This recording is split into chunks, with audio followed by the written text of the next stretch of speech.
Hello. Welcome to another episode of The Horrific Podcast. We're two friends who live in different places but share a love for scary movies. Each week we both watch the same movie on our own and then record a conversation together about what we liked, what we hated, if we were scared, and maybe even some larger truths about why people watch horror movies in the first place. This season we're going to be focusing on horror subgenres and how they've changed over time. Hope you enjoy it, and thanks for listening. So yeah, we have joked about calling this season the 13th, and finally, this is the episode where the joke kind of lands. Honestly, I just gotta come clean about something too. Okay. We've known each other forever. Yeah. And I always think your birthday's on the 13th. Well, it should have been.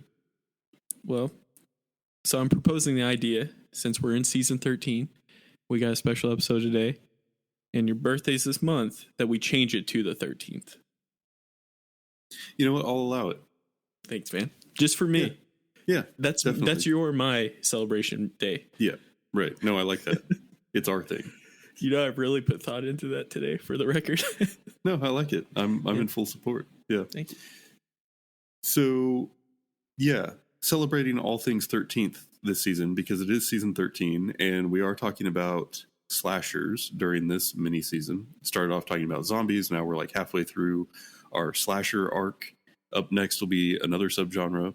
But right now, we're going to take a little trip back to 1980 and examine a movie that we've talked about before, but that really is a good example of movies that happened during the golden age of slashers.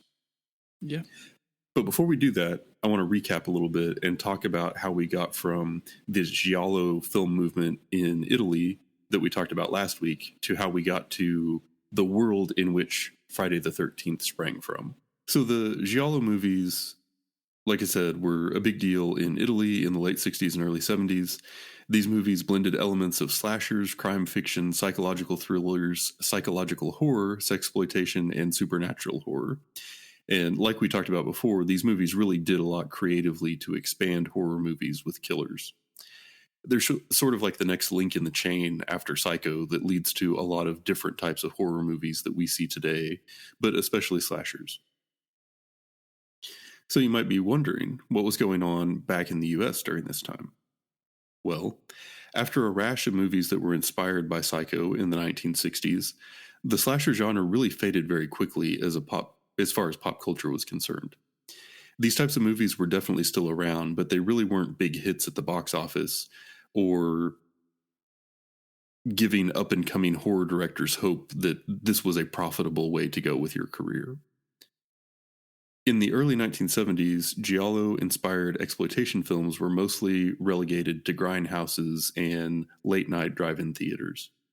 Again, these movies were not critically or financially successful and can mostly be said to be wringing the last drops of profitability out of the already established formulas. As the 1970s went along, though, a few small-budget horror movies started making waves. In 1974, there were two pivotal movies released that would become slasher classics. Black Christmas, made on a budget of a little under $700,000, broke $1 million at the box office.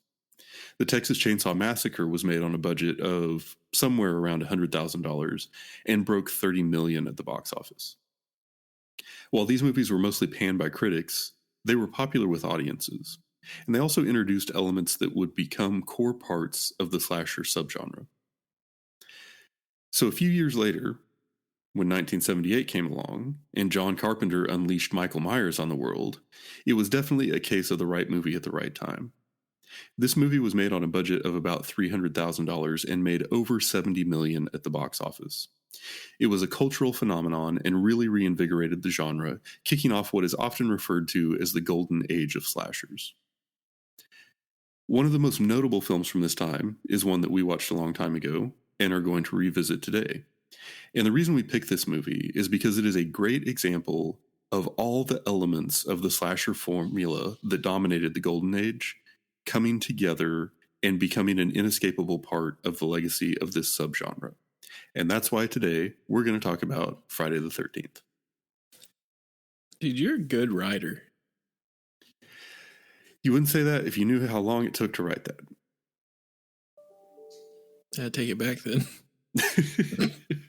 Dude, I was, first off, I feel like the season's been great so far.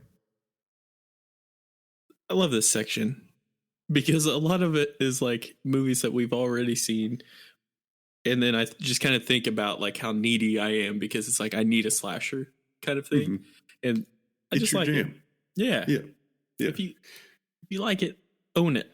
And I Yeah. like it. So I'm owning them. Yeah. So I think that we have, over the past 13 seasons, talked plenty about our love for the movie Halloween. And I know that it was a big deal at the time, and it was kind of a big turning point, and it really popularized a lot of stuff. But I think that Friday the 13th is also important just because of the additional, I mean, it was a few years later, but it really was taking a lot of the stuff from the previous eras that were sort of emerging, which is, movies like Psycho that are more psychological, movies like all of the giallo films that we've talked about that are more kind of like mystery, who is the killer, people getting hunted down one by one, and then all the things you got from like Black Christmas, which is like being kind of trapped inside the house, and Texas Chainsaw, which is sort of the more remote area away from society. And it really took all of those things and combined them together with the unstoppable, unkillable type villain. And I realized that Friday the 13th, the first one, didn't feature Jason the same way that future ones would, but it really kind of paved the way for like that legacy and everything that came along with it. And so this movie, I feel like from an influential standpoint, kind of brings together some more elements from like the growth of this genre than Halloween did, while also, borrowing obviously from the success of Halloween or the things that made it successful. Yeah, and I think that was, one of the things with this film is that not only do they borrow from there, they borrowed a lot from the giallo films, specifically with Friday the 13th, Bay of Blood, which... Yeah, which we wish we could have watched a couple weeks ago, but it's not available anywhere. So we had a very solid plan. It was like, we're going to do Bay of Blood and Friday the 13th, because if they're saying, then we're going to... it would make the connection a lot more clear as far as like the influence between those two. Yeah. But we got to watch Dario Argento's first movie, so that's not the worst thing. Yeah, no, it was great. And but that's the thing is, I've said this before. It's like, if you're gonna, don't steal from one musician, you steal from all, kind of thing, to get your sound, to get your inspiration. And that's just the way I kind of see it. And if it's a slasher, I let it slide. Because I have favoritism. Naturally. As you should. We all do. So, you can't pick and choose. Yeah. But I think that Friday the 13th pretty much is a movie that is kind of a classic slasher when the subgenre was really kind of at the height of its golden age. And so it did a lot of things going through there that kind of felt to me like the beginning of an echo that you see through slashers throughout the rest of time. And we talked a lot about how with giallo movies and with Psycho, there were influences there that you see equally represented in, slasher, true crime or crime fiction, home invasion, survival horror, backwoods horror, like any of that stuff. But they all kind of like circled around each other. And Friday the 13th definitely had some of that as far as like the, survival type where they're, stuck out in the woods and the phone lines have been cut and the cars won't start and everything. But this one was the first one that we've watched that really, to me, felt like an unapologetic slasher and felt like it was really starting to gel with what that genre was going to be from that point forward. Yeah, I mean, if you think about it, sorry. I mean, yeah, if you think about it, like summer camp is just like always associated with slashers, with horror films, and I know that Sleepaway Camp came out, I think it was like in 82 or so after this one. So it's like, where did that come from? Because you think about it, like I've seen an episode of Psych, the comedy TV show, that was, kind of a spin off of this as well. Like it's just part of us, and Yeah. it's crazy to think like how influential it is, but it's also part of the slasher uh, Tradition. rules. Tradition. There you go. Yeah, tradition. So it's also part of that, which is isolation kind of thing. Yeah. I will say though, any summer camp, it's never like Oklahoma summer camp. Like even when we would do like that week kind of thing, we would be sweating our asses off, like miserable. And they're always like it's always like nice and green and stuff. It's brown, it's burnt, everything's hot. It's never represented accurately. A muddy lake that no one wants to get in, snakes and scorpions everywhere. Yeah. No, like we've talked about this before about how like people that grew up in the Northeast have a totally different conception of what summer camp is than people that grew up in Oklahoma. Because summer camp was torture. No one looked forward to that. Yeah. And like, honestly, if the summer camps that we went to, if a serial killer came to it, we would have been like, oh, thank God, take me first. Yes. Yeah. Yeah. Sweet release of death. You know what the real horror of Oklahoma summer camp is blue-green algae. That's what the real horror is. I thought you were going to say staying alive, but part of it. Yeah. But I mean, the isolation aspect, I mean, I think that's, I almost feel like that's like in us now, like where you kind of get excited about those, like it could be me, just a me thing, but like even with, my bachelor party, when we just got that cabin, out by the lake, like just a little bit of excitement. Like you feel like, honestly, almost like you're in danger, but like not. I don't know how to explain it. You're out of the ordinary. There's there's definitely an excitement to it in that, you're sort of away from the safety of modern society. And it's a thing that we don't feel very often. So it definitely has like a novelty to it.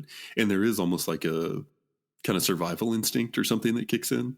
And it just, I don't know, it's different enough from normal day-to-day life that it's fun. Yeah. Until Jason's mom shows up. But exactly.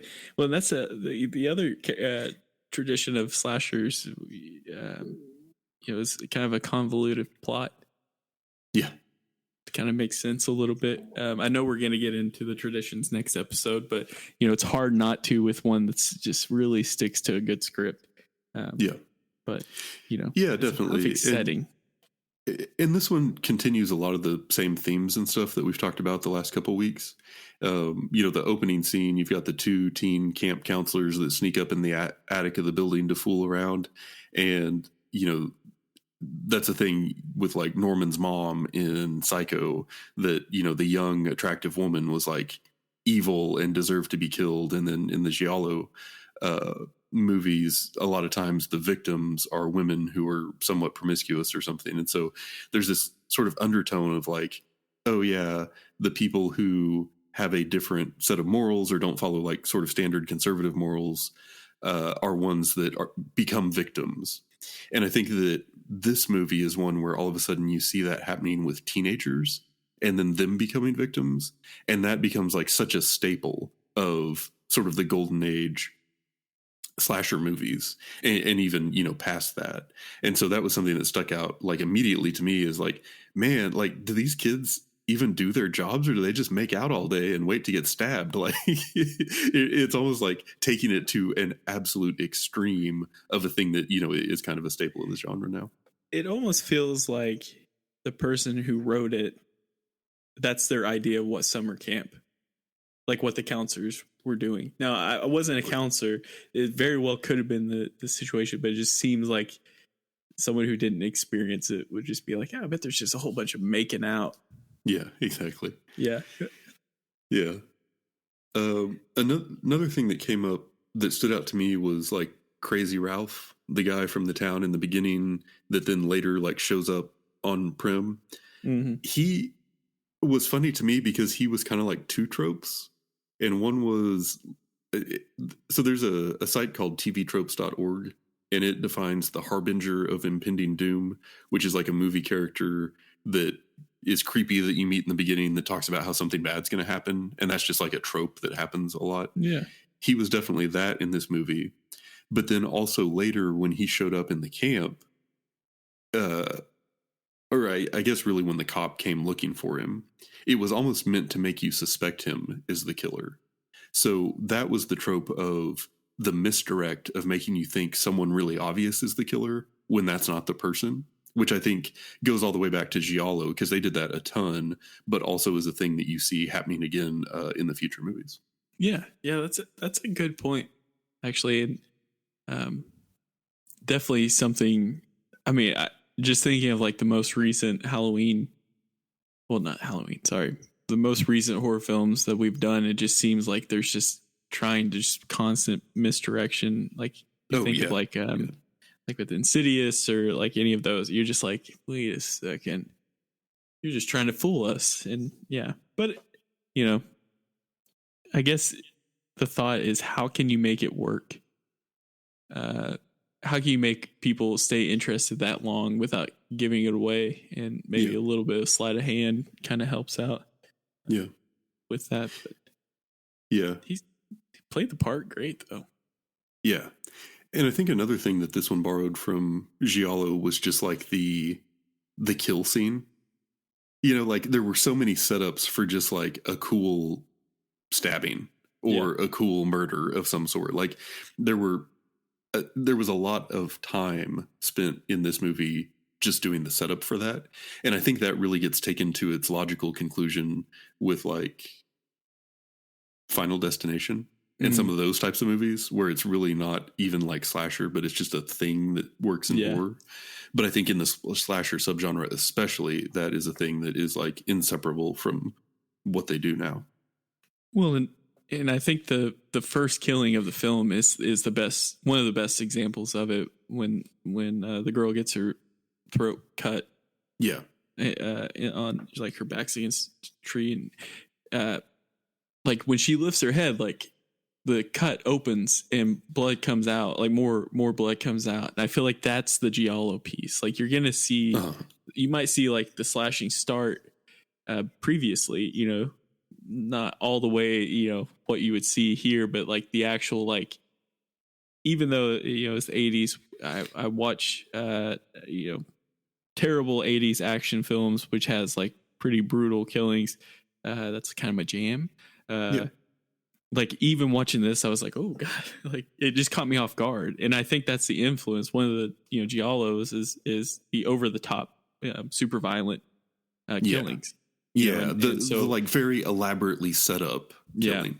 Yeah, and so just that attention to detail, even though I don't think they planned on it like opening up with her like raising her head back, but like it just worked out, like the special effects and everything to it. But the specifically the style of killing, like that's it, without a doubt, influence from Giallo. Has to be. Yeah, and that is sort of a thing that kind of evolved out of that. And, you know, obviously there are other types of movies where people die in really spectacular ways, but it is something that is kind of a big part of the slasher subgenre. So another thing I thought was interesting about this one is how no one knew that they were slowly getting killed off for so long. Like everybody was in different parts of the camp and they would get like murdered, but then the other people wouldn't know about it. So everybody's just assuming everybody else is like off making out, I guess. And they weren't like wasn't suspicious. But then a thing happened, which I think is kind of common in a lot of horror movies, where it's like you hit the top of the roller coaster and then it's just like, all right, we're just on an all out like race to the end of this thing. And that's when all of a sudden they start finding the other bodies. And then that like adds to the terror.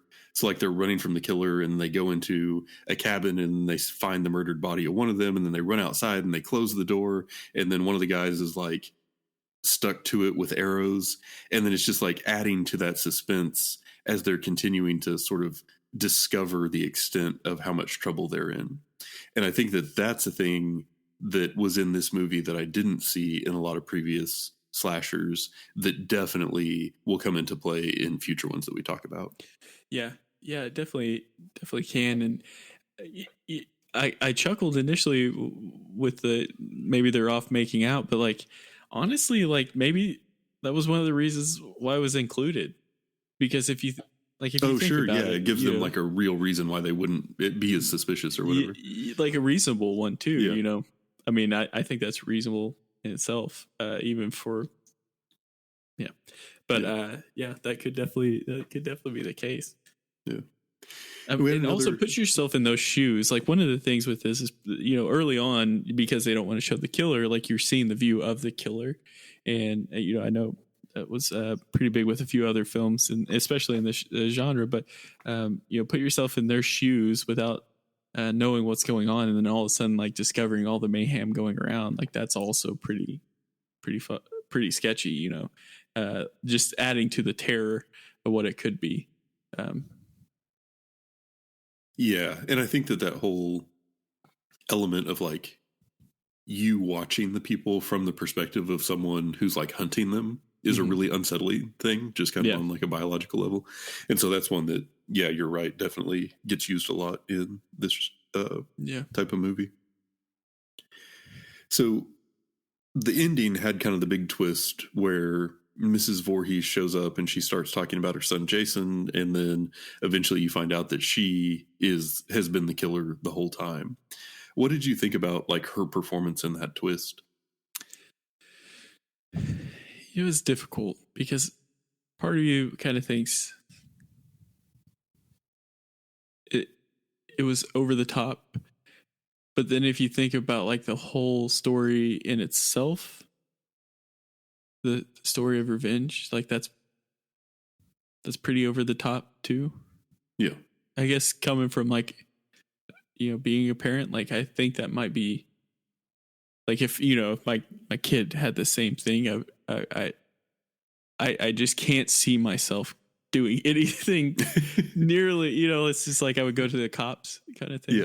Yeah. Um, it so it just seemed over top on an over the top movie, but that's what we signed up for. If that makes Yeah. sense.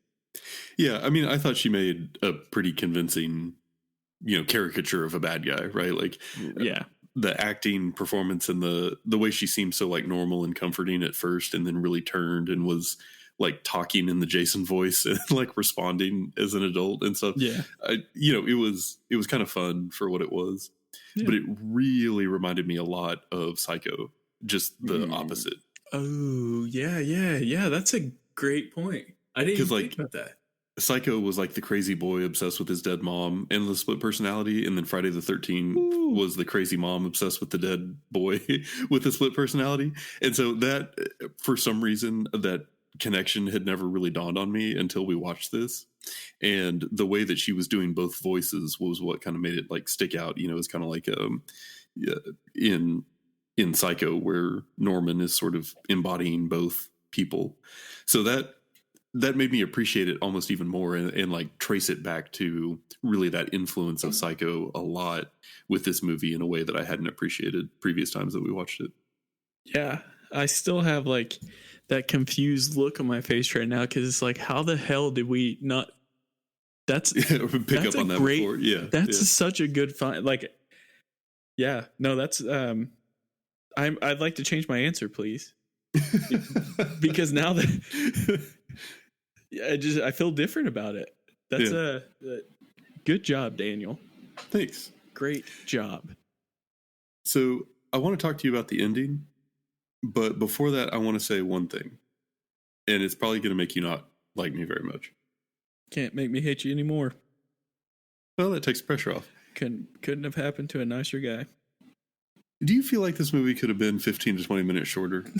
I feel like every movie could be. I'm not going to hate you for that, my friend. Okay. Yeah. But I love you even more now. I know that this one's a classic, but I definitely was like, all right, let's get on. Let's get Mrs. Voorhees in here. Like, it just felt a little drawn out. I don't remember feeling that way previous times that I've watched it.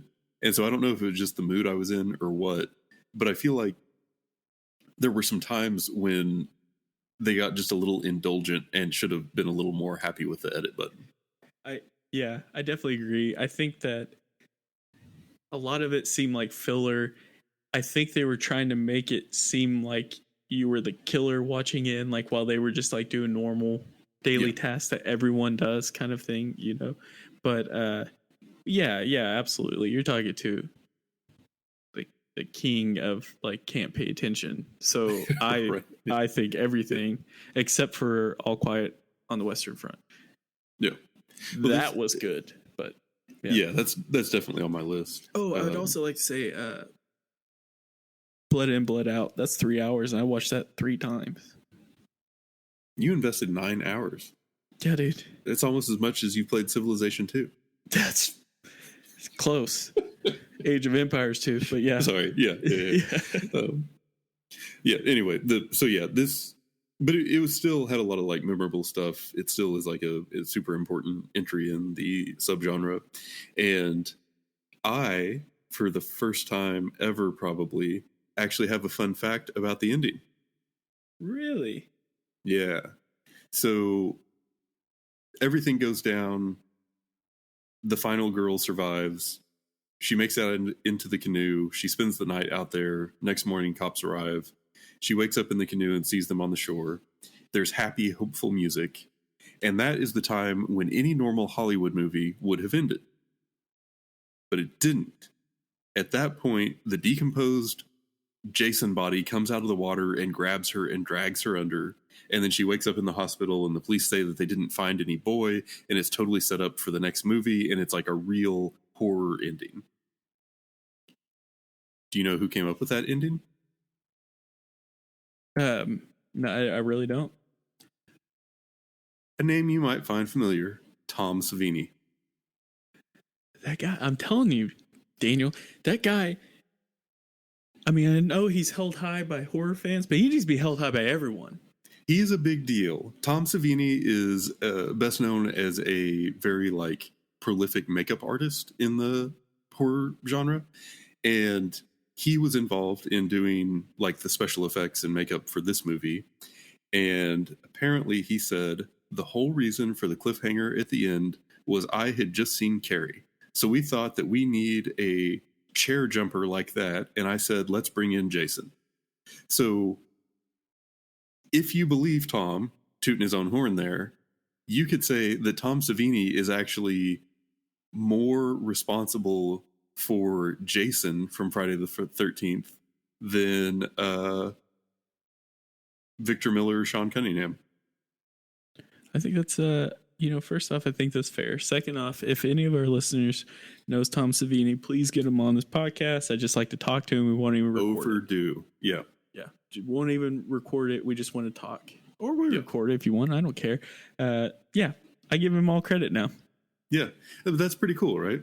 Yeah. No, because yet again, I think the thing I've said about Tom Savini is like, this is a horror fan. Like, he just happens to be really good at what he does, but it just works with horror movies. Like, just seeing him pop up in random, horror films, it's just like, I just kind of get excited. I don't really know names of very many other non-actors, I guess. Makeup artists. Yeah, that's fair. But like, I know him. I knew him as soon as you said it. So I think that's fair too. And that's it for today's episode. If you've listened this far, then thank you, and we hope you've enjoyed it. We're always looking for new ideas, so if you have any questions, comments, or movie suggestions, please send us an email at thehorrificpod@gmail.com, or feel free to comment on or message our Facebook page. Just search for The Horrific Podcast. Thanks for listening.